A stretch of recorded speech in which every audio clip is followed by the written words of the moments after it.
오늘 우리에게 주신 하나님 말씀은 출애굽기 23장 14절로 17절 말씀입니다.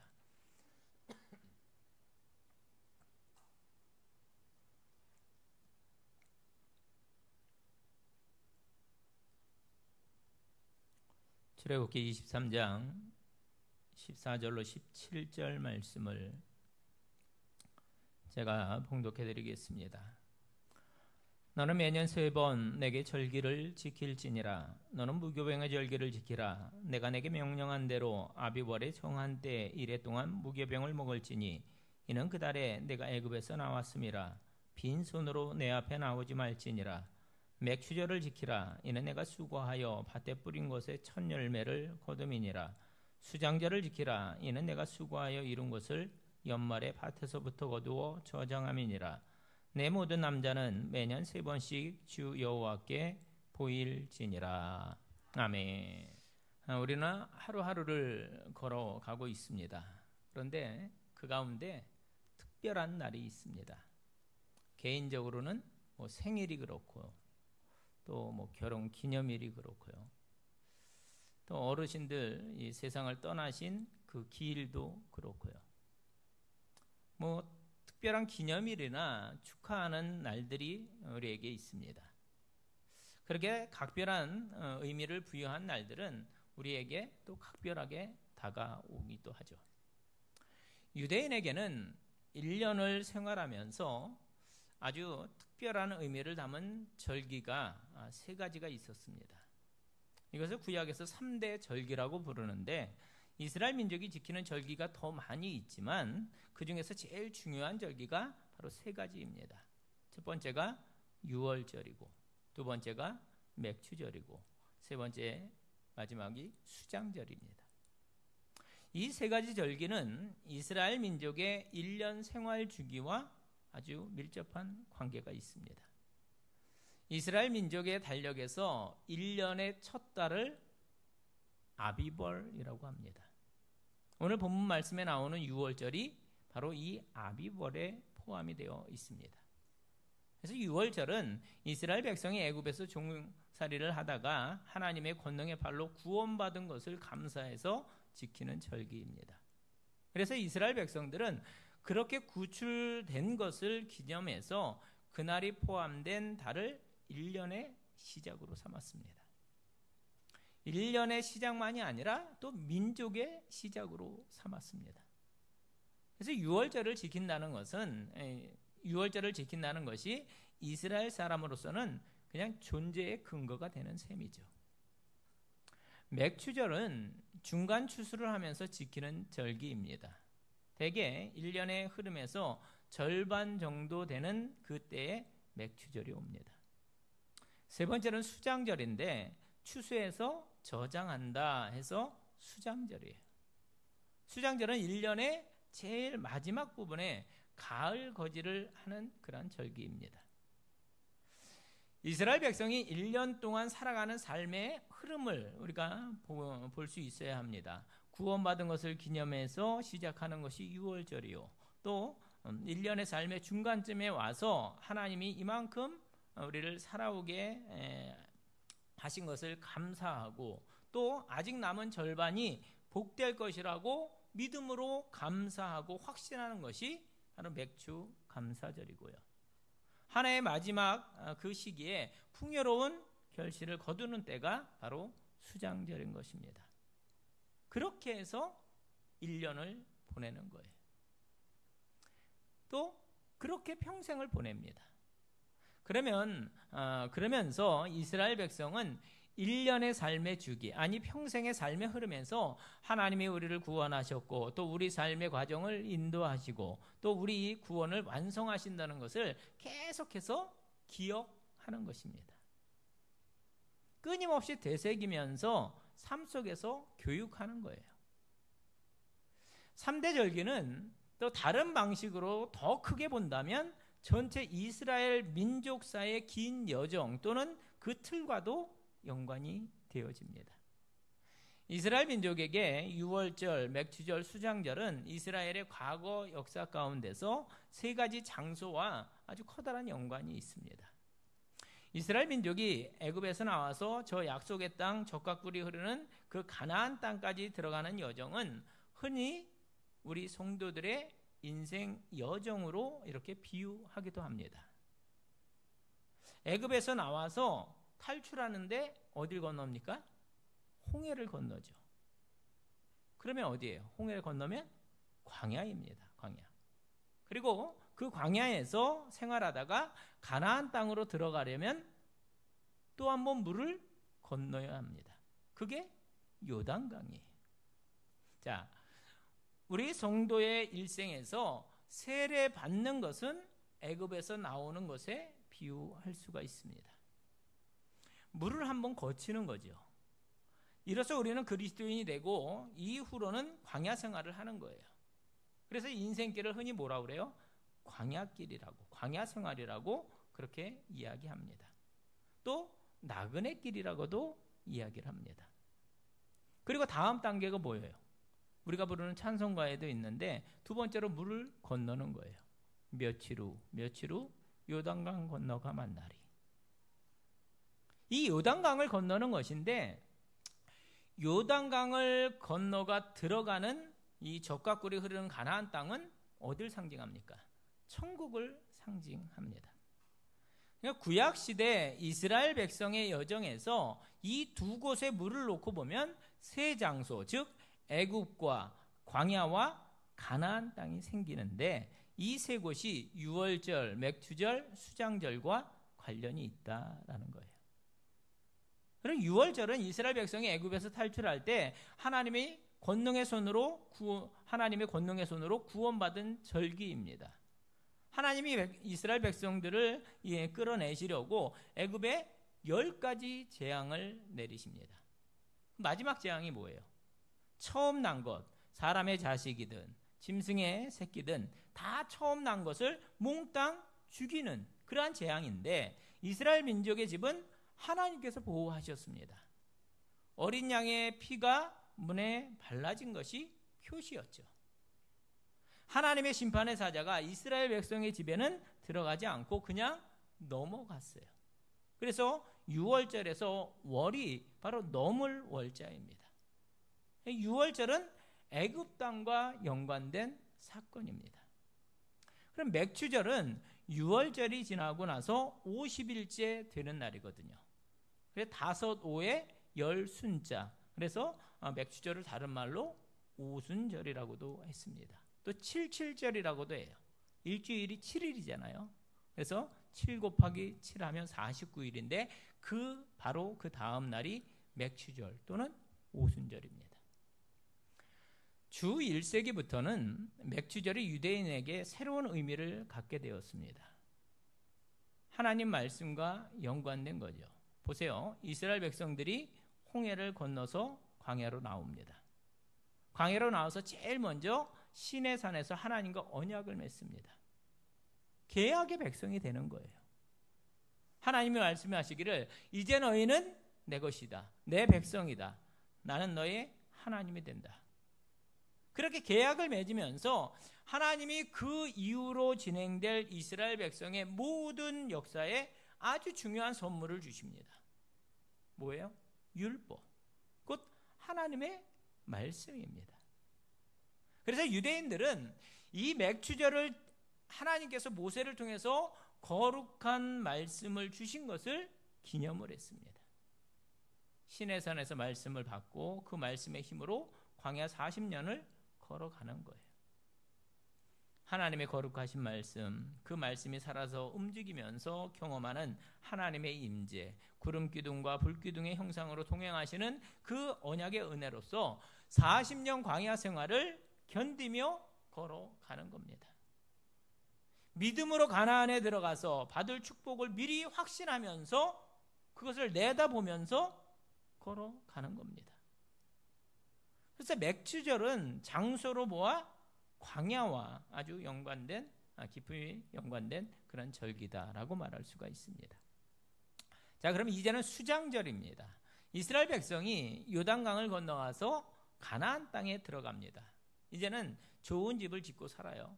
농사를 지어서 먹을 것도 풍성합니다. 그런데 이제 가을 거지를 해서 창고에 저장하며 감사하는 그 수장절을 지키면서 이스라엘 사람들은 옛날에 광야에서 고생하던 그 시절을 기억을 합니다. 먹을 것이 부족하고 마실 물이 궁했던 때를 회상하는 거죠. 그때 마시우고 먹으셨던 그 하나님의 은혜를 다시 되새깁니다. 수장절을 다른 말로 초막절이라고 해요. 수장절 일주일 동안은 집에서 살지 않고 집 밖에서 천막을 치거나 아니면 산에서 나무를 가져와 초막을 짓고 살았습니다. 집에서 살다가 초막에서 살려면 고생스럽죠. 지금은 젖과 꿀이 흐르는 가나안 땅에 들어와 살지만 옛날 광야에서 살던 그 고생스럽던 시절을 또 기억하려고 그러는 거예요. 고생스러웠지만 하나님의 은혜로 생존하며 삶을 이어갔던 때를 생각하는 거죠. 그러니까 이 수장절은 이스라엘 백성이 가나안 땅에 들어가서 편안하게 살게 됐을 때의 상황을 반영을 하고 있습니다. 가나안이란 장소와 연관된다는 그런 말씀입니다. 자, 이렇게 보면 유월절은 애굽 땅이요, 맥주절은 광야의 시내산이요, 또 수장절은 젖과 꿀이 흐르는 가나안 땅에 연관된 절기다라고 말할 수 있습니다. 여러분, 이스라엘 백성의 3대 절기는 오늘날 성도들의 신앙생활 속에서 1년의 절기에 또 연결되어져 있습니다. 유월절은 구원받은 그런 절기인데 오늘날 우리가 지키는 절기로 본다면 성탄절 또는 부활절에 해당된다 이렇게 보면 됩니다.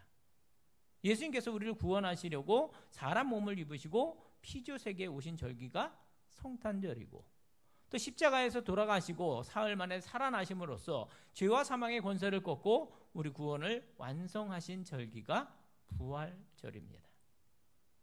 맥주절은 우리가 글자 그대로 맥주감사주일로 지키지요. 한 해의 중간쯤에 오는 그런 절기입니다. 이스라엘 백성의 삶에서 중간지대인 광야에서 경험한 절기에 해당이 됩니다. 그리고 1년에서 맨 마지막 절기가 수장절인데 오늘날 우리가 지키는 뭐예요? 추수감사절입니다. 여러분, 구약시대의 3대 절기는 1년의 시작과 끝과 연관해서 또 오늘날 우리 그리스도인의 신앙생활에 이어져 있습니다. 세상 달력으로는 1월이 바로 1년의 시작이고 12월이 1년의 끝입니다. 그런데 교회력은 곧 교회 달력으로는 조금 달라요. 1월이 시작이 아니고 성탄절을 기다리면서 한 해가 시작이 되어집니다. 성탄절을 기다리는 절기를 뭐라고 그래요? 대림절, 강림절, 대강절 이렇게 부릅니다. 그리고 이 대림절, 대강절의 이 4주가 지나고 성탄절이 되어집니다. 그러니까 대림절, 이 대강절이 교회력으로 1년이 시작되는 날이에요. 그래서 교회력은 예수 그리스도의 탄생을 기다리며 시작되어 그분의 삶의 흐름에 따라서 1년의 여정이 구성이 됩니다. 성탄절에서 부활절까지가 구원의 시작에서 구원의 완성입니다. 그 후가 구원받은 그리스도인의 삶의 과정입니다. 성령 강림절이 있고 맥주감사절이 이어지고 그리스도인의 삶의 영원한 완성 곧 영적 추수를 상징하는 11월의 추수감사절로 한 해가 마무리되어집니다.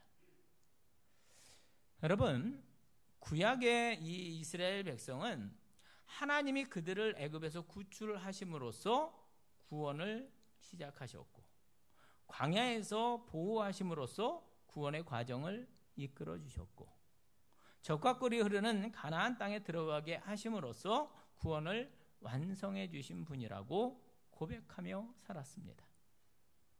시작이 하나님이요, 중간 과정을 이끌어 주신 하나님이요, 완성하게 하시는 하나님을 기억하면서 한 해 한 해를 보낸 것입니다.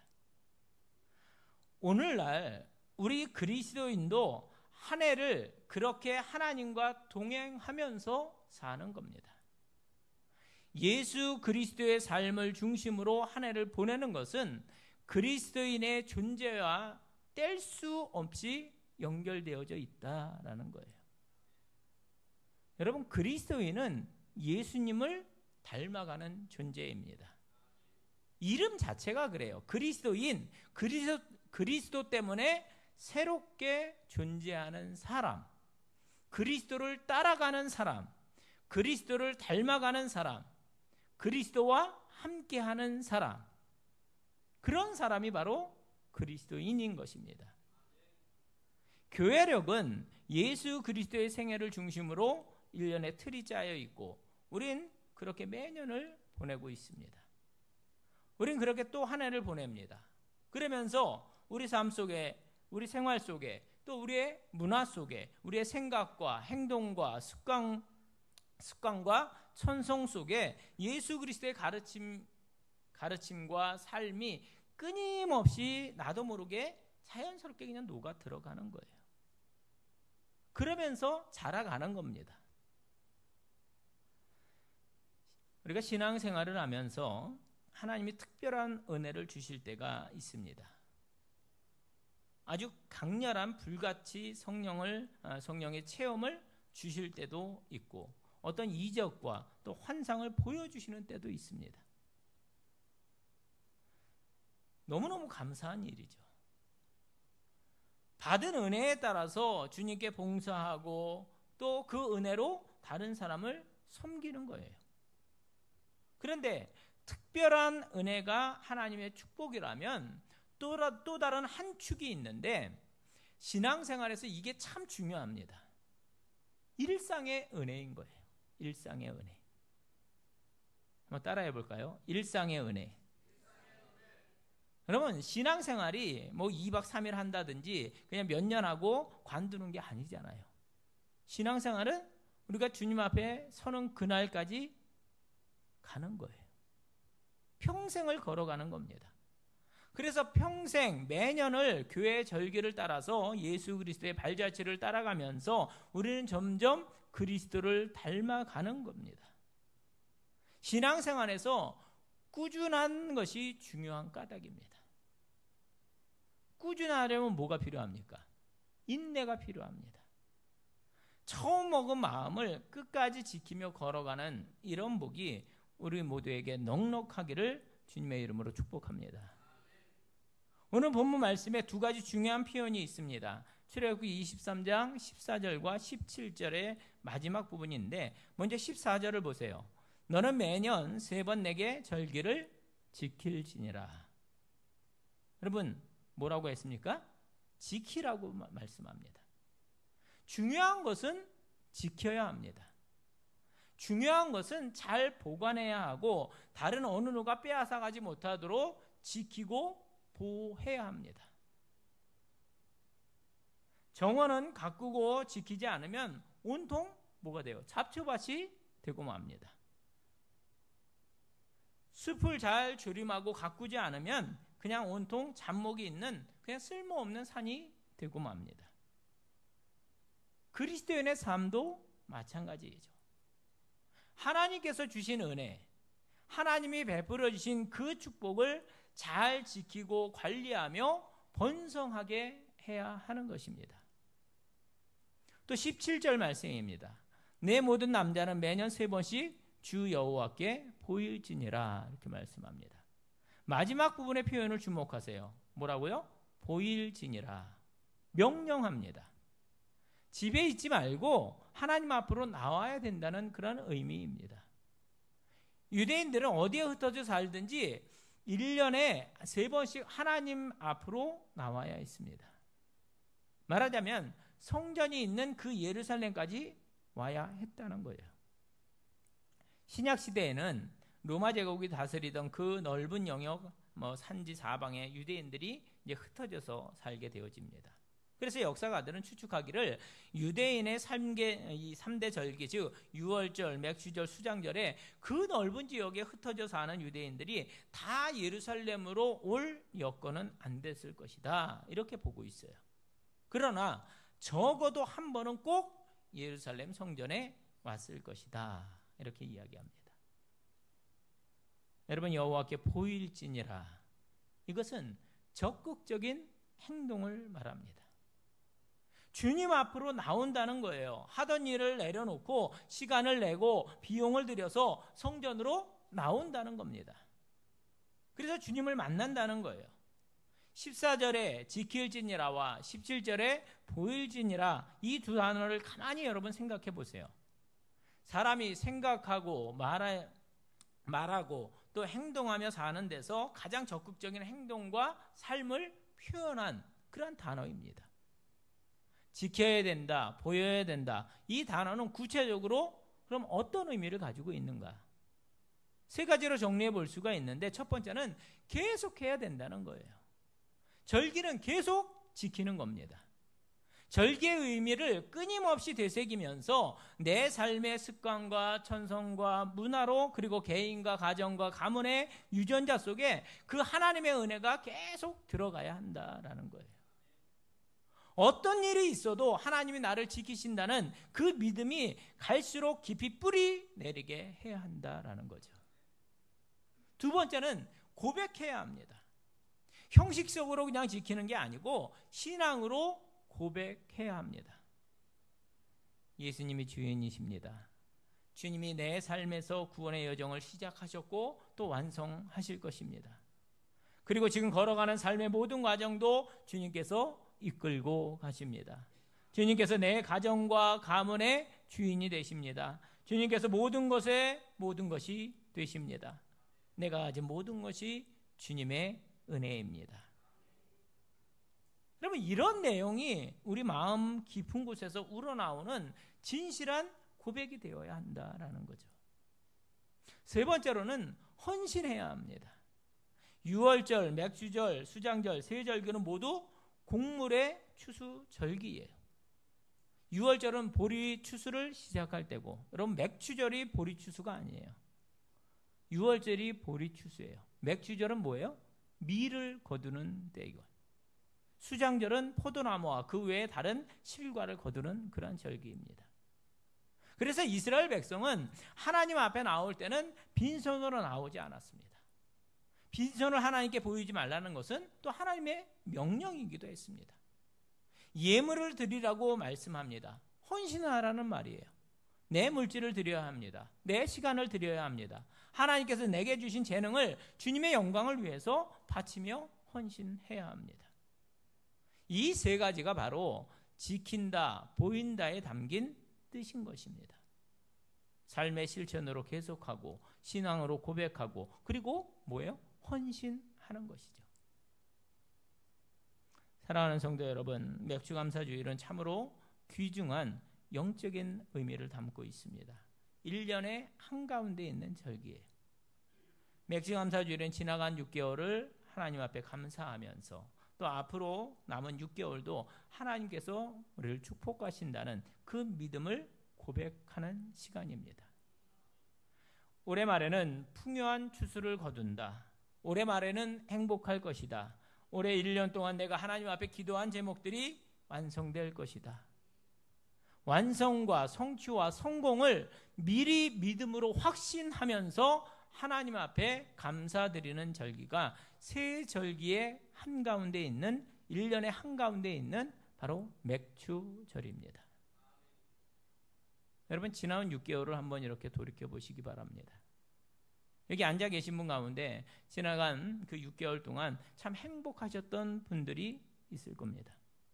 하나님이 도와주셨고 또 나도 나름대로 열심히 노력했고, 그래서 올해 6개월 지났는데 내가 정말 이처럼 행복한 해가 없었다, 이렇게 감격하는 분들이 계실 것입니다.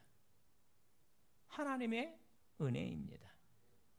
여러분, 주님께 영광 돌리시기 바랍니다.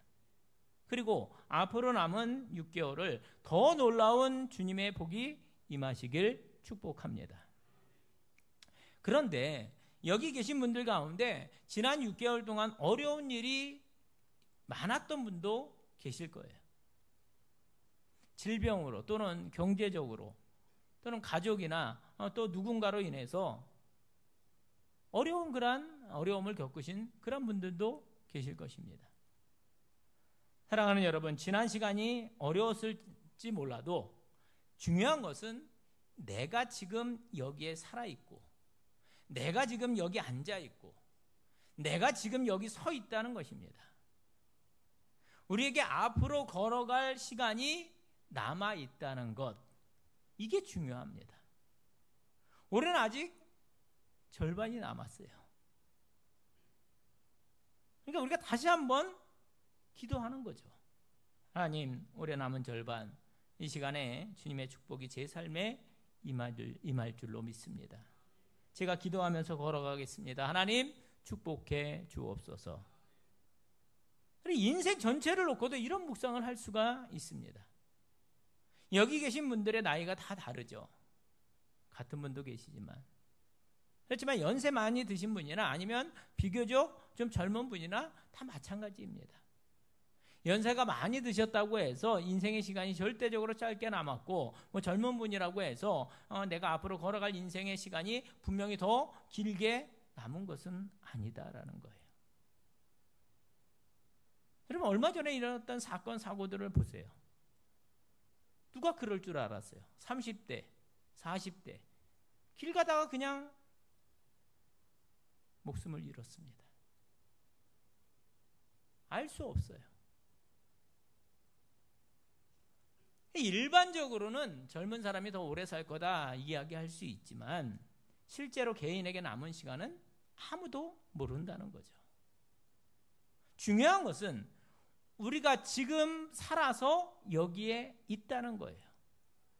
앞으로 걸어갈 인생의 시간이 우리에게 아직 남아 있다는 것 말입니다. 하루를 살아도 참으로 위대하게 살 수 있고, 20-30년을 살아도 가치 없고 의미 없게 그렇게 세월 허송할 수도 있습니다. 여러분, 맥주감사주일의 영적인 의미는 그런 겁니다. 하나님, 내 인생이 여기까지 걸어오게 하신 은혜에 감사드립니다. 앞으로 그 걸어갈 인생길도 하나님께서 축복해 주셔서 마지막에 아름답고 풍요롭게 열매를 거두게 하옵소서. 마지막 절기인 추수감사절을 믿음으로 바라보면서 하나님 앞에서 중간결산과 중간감사를 돌리는 것이 맥주절입니다. 내 인생의 결산에서 참으로 크고 놀랍고 풍요로운 결실이 있을 것을 지금 확신하시기 바랍니다. 지금 믿으시기 바랍니다. 지금 하나님께 감사하시기 바랍니다. 여러분, 생각해 보세요. 그런 감사를 가지고 살아가는 사람의 미래와 염려와 불안과 걱정과 근심을 가지고 살아가는 사람의 미래가 같겠습니까? 차이가 날 수밖에 없는 거예요. 하나님께서 우리 성도들의 삶을 축복하십니다. 오늘 하나님 앞에서 맥주감사주의를 지키면서 올해 1년에 남은 삶이 복될 것이라고 확신하며 그렇게 걸어가는 우리 모든 성도 여러분들이 될 수 있길 바랍니다. 여러분의 남은 인생길, 그리고 여러분의 가정과 가문의 삶이 대대로 그렇게 복이 넘치시기를 주님의 이름으로 축원을 드립니다.